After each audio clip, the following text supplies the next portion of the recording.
Hi ವಿದ್ಯಾರ್ಥಿಗಳೇ, ಇವತ್ತಿನ class ಯಾವ್ದಪ್ಪ ಅಂದ್ರೆ ಗ್ರಹಗಳು. ಈ ಗ್ರಹಗಳನ್ನು ನಾವು ಇಂಗ್ಲಿಷ್ ಅಲ್ಲಿ ಏನೆಂದು ಕರೆಯುತ್ತೇವೆ ಅಂದ್ರೆ ಪ್ಲಾನೆಟ್ಸ್.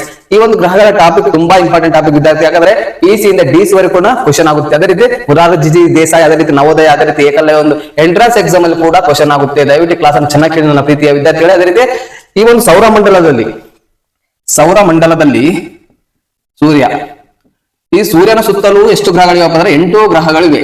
ಒಟ್ಟು 8 ಗ್ರಹಗಳಿವೆ. ಅದೇ ರೀತಿ ಮೊದಲು ಎಷ್ಟಿದ್ವು ಅಂದ್ರೆ 9 ಗ್ರಹಗಳಿದ್ವು. ಈ 9 ಗ್ರಹ ಯಾವ್ದಪ್ಪ ಅಂದ್ರೆ 9ನೇ ಗ್ರಹ ಯಾವ್ದು? ಪ್ಲೂಟೋ ಗ್ರಹ. ಈ ಗ್ರಹ ತನ್ನ ಕಕ್ಷೆಯನ್ನು ಬಿಟ್ಟು ಬೇರೊಂದು ಕಕ್ಷೆಗೆ ಸುತ್ತುವುದರಿಂದ ಈ ಗ್ರಹವನ್ನು ತೆಗೆದುಹಾಕಲಾಗಿದೆ. ಯಾವಾಗ ತೆಗೆದುಹಾಕಲಾಗಿದೆ ಅಂತ ಕ್ವಶನ್ ಆಗಿದೆ.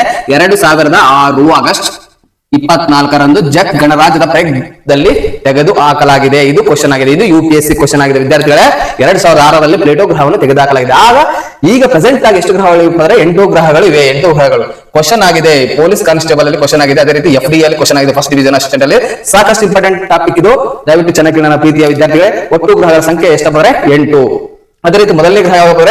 ಬುಧ ಗ್ರಹವನ್ನು ಇಂಗ್ಲಿಷ್ ಅಲ್ಲಿ ಮೆರ್ಕ್ಯುರಿ ಎಂದು ಕರೀತೀವಿ. ಅದೇ ರೀತಿ ಶುಕ್ರ ಗ್ರಹವನ್ನು ವೇನಸ್ ಎಂದು ಕರೀತೀವಿ. ಅದೇ ರೀತಿ ಭೂಮಿಯನ್ನು ಅರ್ತ್ ಎಂದು ಕರೀತೀವಿ. ಅದೇ ರೀತಿ ಮಂಗಳವನ್ನು ಮಾರ್ಸ್ ಎಂದು ಕರೀತೀವಿ. ಅದೇ ರೀತಿ ಗುರುವನ್ನು ಜುಪಿಟರ್, ಶನಿ ಸ್ಟಾರ್ಟನ್, ಯುರನೆಸ್, ನೆಪ್ಚೂನ್. ಈ ರೀತಿಯಾಗಿ ಇಂಗ್ಲಿಷ್ ಅಲ್ಲಿ ಕೂಡ ಗೊತ್ತಿರಬೇಕು ವಿದ್ಯಾರ್ಥಿ. ಒಟ್ಟು ಪ್ಲಾನೆಟ್ಸ್ ಎಷ್ಟಪ್ಪ ಅಂದ್ರೆ 8 ಗ್ರಹಗಳಿವೆ.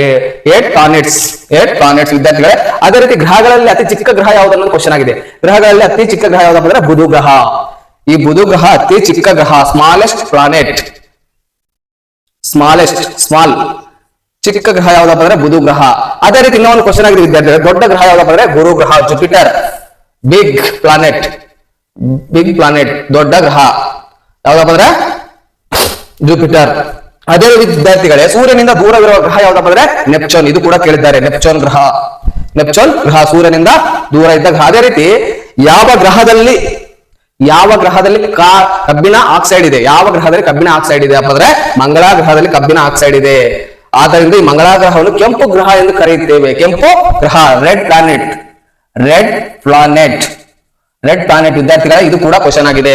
ಈ ಗ್ರಹಗಳ ಬಗ್ಗೆ ನಮಗೆ ಇಷ್ಟು ಗೊತ್ತಿರಬೇಕು ವಿದ್ಯಾರ್ಥಿಗಳೇ. ಇನ್ನೊಂದು ಪ್ಲೂಟೋ ಗ್ರಹವನ್ನು ಯಾಕೆ ತೆಗೆದುಹಾಕಲಾಗಿದೆ, ಅದೇ ರೀತಿ ಯಾವಾಗ ತೆಗೆದುಹಾಕಲಾಗಿದೆ? 2006 ಆಗಸ್ಟ್ 24ರಂದು ಜೆಕ್ ಗಣರಾಜ್ಯದ ವೇಳೆಯಲ್ಲಿ ಎಲ್ಲಾ ಒಂದು ಸದಸ್ಯ ರಾಷ್ಟ್ರಗಳು ಸೇರಿ ಈ ಒಂದು ಪ್ಲೇಟೋ ಗ್ರಹವನ್ನು ತೆಗೆದುಹಾಕಲಾಗಿದೆ. ಅದೇ ರೀತಿ ಒಟ್ಟು ಪ್ಲಾನೆಟ್ಸ್ ಎಷ್ಟಪ್ಪ ಅಂದ್ರೆ 8 ಗ್ರಹಗಳಿವೆ. ಅದೇ ರೀತಿ ಸೂರ್ಯನ ಸುತ್ತುತ್ತವೆ. ಅದೇ ರೀತಿ ವಿದ್ಯಾರ್ಥಿ ಇನ್ನೊಂದು GK ಕ್ವಶನ್ ಏನಪ್ಪ, ಸೂರ್ಯನ ಒಂದು ಕಿರಣಗಳು ಭೂಮಿಗೆ ತಲುಪಲು ಎಷ್ಟು ಸಮಯ ಬೇಕಾಗುತ್ತದೆ ಕ್ವಶನ್ ಆಗಿದೆ. ಎಷ್ಟು ಸಮಯ ಅಂದ್ರೆ 8.3 ಸೆಕೆಂಡ್. 8 ನಿಮಿಷದ 3 ಸೆಕೆಂಡ್ಗಳು. 8.3 ಸೆಕೆಂಡ್ಸ್. ಅದೇ ರೀತಿ ವಿದ್ಯಾರ್ಥಿಗಳೇ, ಸಾಕಷ್ಟು ಸಲ ಎಕ್ಸಾಮ್ ಅಲ್ಲಿ ಡೈರೆಕ್ಟ್ ಆಗಿ 8 ನಿಮಿಷ ಕೂಡ ಕೊಟ್ಟಿದ್ದಾರೆ. ಕೆಲವೊಂದು ಎಕ್ಸಾಮ್ ಅಲ್ಲಿ ಎಕ್ಸಾಕ್ಟ್ ಆಗಿ ಕೊಟ್ಟಿದ್ದಾರೆ. 8 ನಿಮಿಷ 3 ಸೆಕೆಂಡ್. 8 ನಿಮಿಷ 3 ಸೆಕೆಂಡ್. ಸೂರ್ಯನ ಕಿರಣಗಳು ಭೂಮಿಗೆ ತಲುಪಲು 8 ನಿಮಿಷ 3 ಸೆಕೆಂಡ್ ವಿದ್ಯಾರ್ಥಿಗಳೇ. ಈ ಒಂದು ಗ್ರಹಗಳ ಟಾಪಿಕ್ ತುಂಬಾ ಮುಖ್ಯ ವಿದ್ಯಾರ್ಥಿಗಳು. ಇಲ್ಲಿಗೆ ಗ್ರಹಗಳ ಟಾಪಿಕ್ ಮುಕ್ತಾಯವಾಗುತ್ತದೆ. ದಯವಿಟ್ಟು ಈ ವಿಡಿಯೋ ಇಷ್ಟವಾದ ಒಂದು ಲೈಕ್ ಮಾಡಿ, ತಪ್ಪದೆ ಶೇರ್ ಮಾಡಿ ವಿದ್ಯಾರ್ಥಿಗಳು. ನೀವು ಶೇರ್ ಮಾಡುವ ಮೂಲಕ ಅನೇಕ ವಿದ್ಯಾರ್ಥಿಗಳಿಗೆ ಹೆಲ್ಪ್ ಆಗುತ್ತೆ. ದಯವಿಟ್ಟು ಇಲ್ಲಿಗೆ ಈ ವಿಡಿಯೋ ಮುಕ್ತಾಯವಾಗುತ್ತದೆ.